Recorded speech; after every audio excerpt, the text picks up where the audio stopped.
નમસ્કાર મિત્રો, વર્લ્ડ ઇનબોક્સમાં આપ સૌનું ફરી સ્વાગત.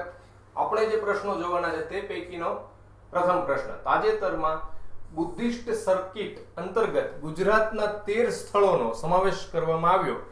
તે પૈકી શામળાજી પાસે આવેલા બૌદ્ધ સ્થળનું નામ જણાવો. તો આપણો અહીં જવાબ થશે એ દેવની મોરી.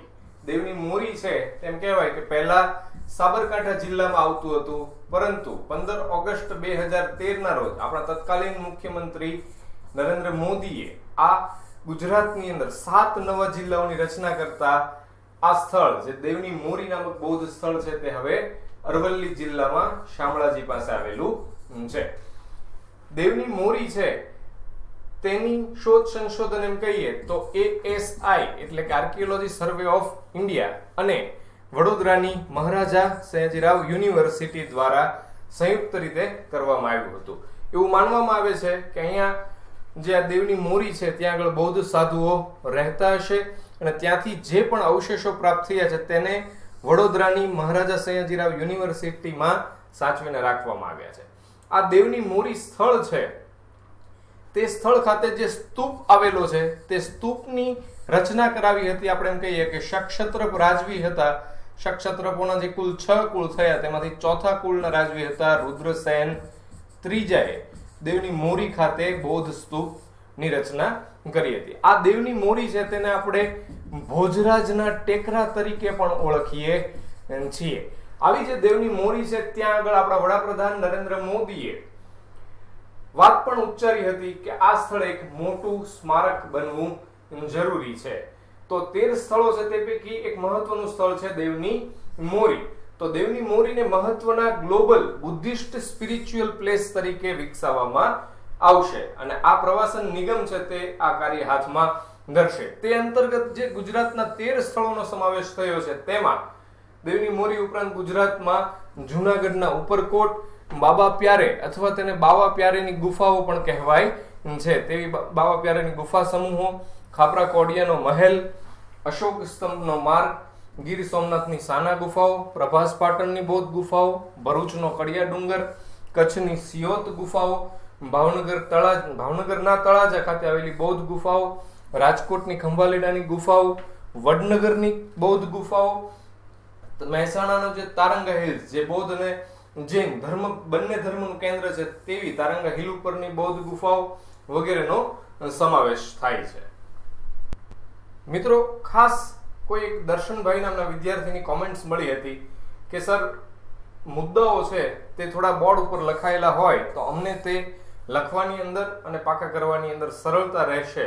તે માટે આપણે આજથી એવો પણ પ્રયાસ કરીએ છીએ કે ભાઈ પ્રશ્ન છે તેની જેટલી જરૂરી વિગતો છે તેને આપણે અહીં સ્લાઇડમાં દર્શાવશું.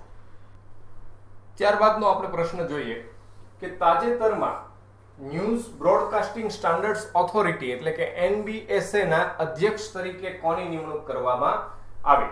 તો આપણો અહીં જવાબ થશે B, A.K. સિકરી. આપણા સુપ્રીમ કોર્ટના પૂર્વ ન્યાયમૂર્તિ છે A.K. સિકરી. તે કોના અનુગામી બન્યા છે એમ કહીએ તો તેઓ R.V. રવિન્દ્રનના અનુગામી બન્યા છે. એટલે કે તેઓએ NBSA ના અધ્યક્ષ પદે R.V. રવિન્દ્રનનું સ્થાન ગ્રહણ કર્યું. તો સુપ્રીમ કોર્ટના પૂર્વ ન્યાયમૂર્તિ જસ્ટિસ A.K. સિકરી છે તો ન્યૂઝ બ્રોડકાસ્ટર્સ એસોસિએશન એટલે કે NBA દ્વારા ન્યૂઝ બ્રોડકાસ્ટિંગ સ્ટાન્ડર્ડ્સ ઓથોરિટીના અધ્યક્ષ નિયુક્ત કરવામાં આવ્યા છે. ન્યૂઝ બ્રોડકાસ્ટિંગ સ્ટાન્ડર્ડ્સ ઓથોરિટી એક સ્વતંત્ર સંસ્થા છે. તે સમાચાર ચેનલોના નિયમનનું કાર્ય કરે છે. તેની સ્થાપના એમ કહીએ NBSA ની સ્થાપના ન્યૂઝ બ્રોડકાસ્ટર્સ એસોસિએશન એટલે કે NBA દ્વારા કરાઈ હતી. આ NBSA એટલે કે ન્યૂઝ બ્રોડકાસ્ટિંગ સ્ટાન્ડર્ડ્સ ઓથોરિટીની સ્થાપનાનો મુખ્ય ઉદ્દેશ સમાચાર પ્રસારણના ધારાધોરણમાં સુધારો કરવાનો અને વર્ષ 2007માં સ્વીકૃત કોડ ઓફ ઇથિક્સનું પાલન સુનિશ્ચિત કરવાનો છે. NBSA કોઈ સદસ્ય પ્રસારણ કરતા વિરુદ્ધ ફરિયાદ દાખલ કરી શકે છે અથવા તે ફરિયાદ અંગેનો નિર્ણય કરી શકે છે અને જો કોઈ નિયમોનું ઉલ્લંઘન જોવા મળે તો તે બદલ તેને નોટિસ પણ ફટકારી શકે છે અને જરૂર હોય તો તેમને દંડ પણ કરી શકે છે. તો આપણે ખાસ યાદ રાખવાનું છે કે ન્યૂઝ બ્રોડકાસ્ટિંગ સ્ટાન્ડર્ડ્સ ઓથોરિટી ના અધ્યક્ષ પદે આરવી રવિન્દ્રનના સ્થાને નવી નિમણૂક થઈ છે જસ્ટિસ A.K. સિકરીની. ત્યારબાદનો પ્રશ્ન જોઈએ આપણે કે લાઇટ સ્પોર્ટ્સ વિમાન દ્વારા એકલ પંડે એટલાન્ટિક મહાસાગર પાર કરનારી વિશ્વની પ્રથમ મહિલા આરોહી પંડિતે કયા વિમાનમાં મુસાફરી કરી? અહીં આપણો જવાબ થશે સી, એટલે કે માહી LSA એટલે લાઇટ સ્પોર્ટ્સ એરક્રાફ્ટ ની અંદર તેમણે મુસાફરી કરી. આપણે વિગત જોઈએ કે ભારતની કેપ્ટન આરોહી પંડિત માહી નામના લાઇટ સ્પોર્ટ્સ એરક્રાફ્ટ એટલે કે LSA માં બેસીને એકલ પંડે એટલાન્ટિક મહાસાગર પાર કરનારી વિશ્વની પ્રથમ મહિલા બની ગઈ છે અને તે પણ ભારતીય છે, એટલે આ મુદ્દો આપણા માટે અગત્યનો થઈ જશે. એટલાન્ટિક મહાસાગર યુરોપ અને અમેરિકાને અલગ કરે છે.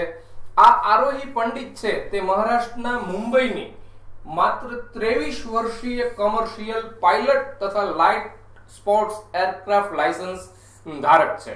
ભારતમાં directorate general of civil aviation દ્વારા નોંધાયેલું માહી પ્રથમ લાઇટ સ્પોર્ટ્સ એરક્રાફ્ટ છે, તે આપણે યાદ રાખવાનું છે. ત્યારબાદનો પ્રશ્ન જોઈએ કે તાજેતરમાં DRDO એટલે કે defence research and development organisation દ્વારા કયા high speed expendable aerial target એટલે કે હિટ વિમાનનું સફળ પરીક્ષણ થયું તેનું નામ જણાવો. આ ખરેખર વિમાન આપણે કહીએ જેને ખરેખર તો ડ્રોન કહેવામાં આવે છે, એટલે કે આ જે હિટ ડ્રોન કે હિટ વિમાન છે તેનું સફળ પરીક્ષણ થયું તેનું નામ છે બી અભ્યાસ છે, તેનો જવાબ થશે. આપણે ખાસ યાદ રાખવાનું DRDO દ્વારા આ અભ્યાસનું સફળ ઉડ્ડયન છે કે પરીક્ષણ છે તે ઓડિશાના ચાંદીપુરમાં આવેલી બાલાસોર ખાતેની ઇન્ટિગ્રેટેડ ટેસ્ટ રેન્જમાંથી થયું હતું. પરીક્ષણ દરમિયાન અભ્યાસને વિવિધ રડાર અને ઇલેક્ટ્રો ઓપ્ટિક સિસ્ટમ દ્વારા ટ્રેક કરાયું હતું અને તે યોગ્ય રીતે નેવિગેશન મોડમાં રાખવામાં આવ્યું હતું કે તે બરાબર કાર્ય કરે છે કે નહીં. આ અભ્યાસ છે જેને આપણે વિમાન કે ડ્રોન કહી શકીએ તે એક ઓટો પાયલટની મદદથી સ્વતંત્ર ઉડ્ડયન થઈ શકે તે માટે ડિઝાઇન કરવામાં આવેલું છે. અભ્યાસનો ઉપયોગ અલગ અલગ પ્રકારની મિસાઇલો અને વિમાનોની જાણકારી મેળવવા માટે પણ કરી શકાય છે. તેમજ અભ્યાસને એ પ્રકારે ડિઝાઇન કરવામાં આવ્યું છે કે તે ઓટો પાયલટની મદદથી પોતાના લક્ષ્યાંકને આસાનીથી સાધી શકે, આસાનીથી નિશાન બનાવી શકે. ત્યારબાદનો પ્રશ્ન જોઈએ કે તાજેતરમાં ભારત સરકારે કયા દેશના વિદ્રોહી સંગઠન LTTE પરનો પ્રતિબંધ 5 વર્ષ લંબાવ્યો? અહીં આપણો જવાબ થશે મિત્રો ડી, શ્રીલંકા. શ્રીલંકાનું એક વિદ્રોહી સંગઠન છે જેણે આપણા કહી શકાય એવા પૂર્વ વડાપ્રધાન રાજીવ ગાંધી જે છે તે રાજીવ ગાંધીની હત્યાનો પણ પ્રયાસ કર્યો અને રાજીવ ગાંધીની હત્યા પણ થઈ.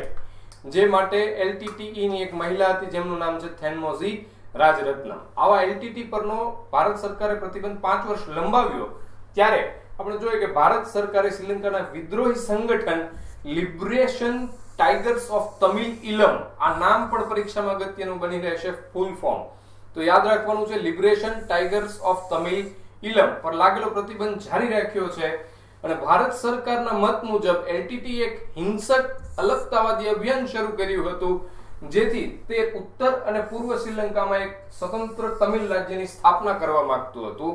આ કારણોસર LTTE હજુ પણ ભારત સરકાર વિરોધી પ્રવૃત્તિઓ આચરી રહ્યું તેવું માનવામાં આવે છે. એટલે ભારત સરકારે આ નિર્ણય કર્યો છે કે LTTE ઉપર 5 વર્ષ સુધી હજી પ્રતિબંધ છે તે લંબાવવામાં આવે. ત્યારબાદનો પ્રશ્ન જોઈએ આપણે કે તાજેતરમાં નિધન પામનાર કવિ નીરવ પટેલ કયા નામથી પણ જાણીતા હતા કે જાણીતા છે? તો આપણો જવાબ થશે સી, બહિષ્કૃત ફૂલોના કવિ. ગુજરાતી સાહિત્ય જગતના સમર્થ કવિ નીરવ પટેલનું અમદાવાદની અંદર નિધન થયું છે. એમ કહેવાય કે 1980 પછીના જે ગુજરાતી ભાષા સાહિત્યમાં અનોખી ધારા તરીકે વિકસેલા દલિત સાહિત્યમાં કવિ નીરવ પટેલનું પાયાનું યોગદાન છે કે પ્રદાન છે. તેમના કાવ્ય સંગ્રહ વિશે વાત કરીએ તો what did I do to be so black and blue તથા બર્નિંગ ફ્રોમ બોથ હેન્ડ્સ જેવા અંગ્રેજી કાવ્ય સંગ્રહો આપનાર કવિ નીરવ પટેલ છે. તેમને સામાજિક વિષમતા અને શોષિતોની વેદનાને વાચા આપતી કવિતાનો ગુજરાતી કાવ્ય સંગ્રહ છે તે પણ આપેલો છે, બહિષ્કૃત ફૂલો. જે માટે આપણે કવિ નીરવ પટેલને બહિષ્કૃત ફૂલોના કવિ તરીકે પણ ઓળખીએ છીએ. ત્યારબાદનો પ્રશ્ન જોઈએ કે તાજેતરમાં નાસાના અહેવાલ અનુસાર ચંદ્ર કેટલા ફૂટ સંકોચાઈ ગયો? આપણો જવાબ થશે સી, 150 ફૂટ સંકોચાઈ ગયો છે. નાસાનું પૂરું નામ પણ ઘણી બધી વખત પરીક્ષામાં પૂછાતું રહેતું હોય છે કે national aeronautics and space administration, જે અમેરિકાની એક અંતરિક્ષ સંસ્થા છે. આ નાસા દ્વારા કરાયેલા એક અભ્યાસ અનુસાર ચંદ્રનો આકાર 150 ફૂટ સંકોચાઈ ગયો હોય તેવું મનાય છે. નાસાના લ્યુનર રિકનાઇસન્સ ઓર્બિટર દ્વારા લેવાયેલી 12,000 થી વધુ તસવીરોના વિશ્લેષણ પરથી આ માહિતી સામે આવી છે કે 150 ફૂટ જેટલો ચંદ્ર છે તે સંકોચાયો છે. તેવી જ રીતે ચંદ્રમાના ઉત્તરીય ધ્રુવ પાસે ચંદ્ર બેસિન, જેનું નામ છે મારે ફ્રિગોરિસમાં તિરાડો પેદા થઈ રહી છે અને તે તેના સ્થાનેથી સરકી પણ રહી છે તેવું માનવામાં આવી રહ્યું છે. નાસાએ આપણને આવું જણાવ્યું. નાસા સ્પષ્ટ માને છે કે ઉર્જા ખોવાની પ્રક્રિયાના કારણે જે ચંદ્ર છે તે છેલ્લા લાખો વર્ષોમાં ધીમે ધીમે લગભગ 150 ફૂટ સુધી સંકોચાઈ રહ્યો છે. ત્યારબાદનો પ્રશ્ન જોઈએ, ગંગા બેસિન ક્ષેત્રમાં કયા વૃક્ષ લગાવવા માટે કરાર પર હસ્તાક્ષર થયા? આપણો જવાબ આવશે બી, રુદ્રાક્ષ. રુદ્રાક્ષના વૃક્ષો ગંગા જળ ક્ષેત્રમાં લગાવવા માટે તાજેતરમાં કરાર કરવામાં આવ્યો છે અને તે કરાર ઉત્તરાખંડમાં નમામિ ગંગે કાર્યક્રમ અન્વયે કોર્પોરેટ સામાજિક જવાબદારી, એટલે કે આપણે અંગ્રેજીમાં કહીએ તો CSR, કોર્પોરેટ સોશિયલ રિસ્પોન્સિબિલિટી તરીકે રુદ્રાક્ષના વૃક્ષો લગાવવા માટે રાષ્ટ્રીય સ્વચ્છ ગંગા મિશન, HCL ફાઉન્ડેશન અને ઇન્ટેક વચ્ચે એક સહમતિ પત્ર પર હસ્તાક્ષર કરવામાં આવ્યા છે. આ રુદ્રાક્ષ છે તે એક પ્રકારનું બી હોય છે. ભારતમાં આપણે તેનો ઉપયોગ છે સામાન્ય રીતે ભારત અને નેપાળમાં એમ કહીએ તો આધ્યાત્મિક ક્ષેત્રમાં તેનો ઉપયોગ કરવામાં આવે છે અને આપણે તેની માળા કે તેવું બનાવતા હોઈએ છીએ, જે આપણા ધાર્મિક બાબતોમાં વપરાતી હોય છે. રુદ્રાક્ષ 14 પ્રકારના હોય છે અને આ રુદ્રાક્ષ શબ્દ છે તે સંસ્કૃત ભાષાના બે શબ્દો વડે બનેલો છે. એક શબ્દ છે રુદ્ર અને બીજો શબ્દ છે અક્ષા. આ બે શબ્દો વડે રુદ્રાક્ષની રચના થયેલી. ઘણી બધી વખત આપણને સંધિમાં પણ આ બાબતો છે તે પૂછાઈ શકે છે. ત્યારબાદનો પ્રશ્ન છે, તાજેતરમાં કાંકરેજ તાલુકાના ટોટાણા ધામના સંત 111 વર્ષે બ્રહ્મલીન થયા તેઓનું નામ જણાવો. મિત્રો, આવા પ્રશ્નો છે તે ઘણી બધી વખત વારસામાં ઉપયોગી થઈ જતા હોય છે, એટલે અહીં ખાસ તેનો સમાવેશ કરવામાં આવ્યો છે. આપણો જવાબ થશે અહીં એ, સંત સદારામ બાપુ. આ સંત સદારામ બાપુનો જન્મ છે તે 111 વર્ષ પૂર્વે ટોટાણા ખાતે મોહનજી ઠાકોર અને લખુબાઈને ત્યાં થયો હતો. આ સંત સદારામ બાપુ છે ને આપણે એટલા માટે યાદ કરવા પડે કે તેમણે સ્વયં એટલે કે પોતે રચેલા પદોની અસરથી ગુજરાતની અંદર અંદાજિત 2 લાખ લોકોએ સ્વેચ્છાએ વ્યસન છોડી દીધા હતા અને આ સંત સદારામ બાપુ છે તેમણે સમાજમાં વ્યાપ્ત કુરિવાજો અને બદીઓને દૂર કરવા માટે પણ ધૂણી ધખાવી હોય તેમ કહેવાય છે. ત્યારબાદનો પ્રશ્ન જોઈએ, યુનેસ્કો નીચેનામાંથી કયા સ્થળને સાંસ્કૃતિક ધરોહર જાહેર કરશે? અહીં આપણો જવાબ થશે બી, કૈલાસ માનસરોવર. સામાન્ય રીતે એમ કહેવાય કે 2019 જુલાઈ 2019 જે યુનેસ્કોની બેઠક મળશે તેમાં નિર્ણય કરવામાં આવશે, પણ આપણા માટે જનરલ નોલેજની દ્રષ્ટિએ અગત્યનો છે એટલે આ પ્રશ્ન અહીં સમાવવામાં આવ્યો છે. તો ભારત, ચીન, નેપાળની સંયુક્ત દરખાસ્ત વર્લ્ડ હેરિટેજ કમિટીએ સ્વીકારી છે અને કૈલાસ માનસરોવરને વૈશ્વિક ધરોહર જાહેર કરવાની પ્રાથમિક તૈયારી પણ દર્શાવી છે અને કરશે પણ ખરા. આ કૈલાસ પર્વત છે, કૈલાસ માનસરોવર છે તે ભારત, ચીન, નેપાળ એમ 3 દેશોની અંદર ફેલાયેલો છે. ભારતમાં તેનો 7120 ચોરસ કિલોમીટર વિસ્તાર આવેલો છે, જ્યારે ચીનમાં 10843 ચોરસ કિલોમીટર અને નેપાળમાં સૌથી વધુ 13829 ચોરસ કિલોમીટરનો વિસ્તાર આવેલો છે. તો આપણને પૂછાય કે કૈલાસ પર્વતનો સૌથી વધુ વિસ્તાર કયા દેશમાં આવેલો છે? તો યાદ રાખવાનું છે આપણે નેપાળમાં, જેને આગામી સમયની અંદર યુનેસ્કો સાંસ્કૃતિક ધરોહર જાહેર કરશે. આમ યુનેસ્કોએ કુલ 31792 ચોરસ કિલોમીટરના વિસ્તારને વર્લ્ડ હેરિટેજ સાઇટ જાહેર કરશે તેવી પ્રાથમિક તૈયારી અત્યારે શરૂ થઈ છે અને તે જાહેર પણ થશે. Thank you.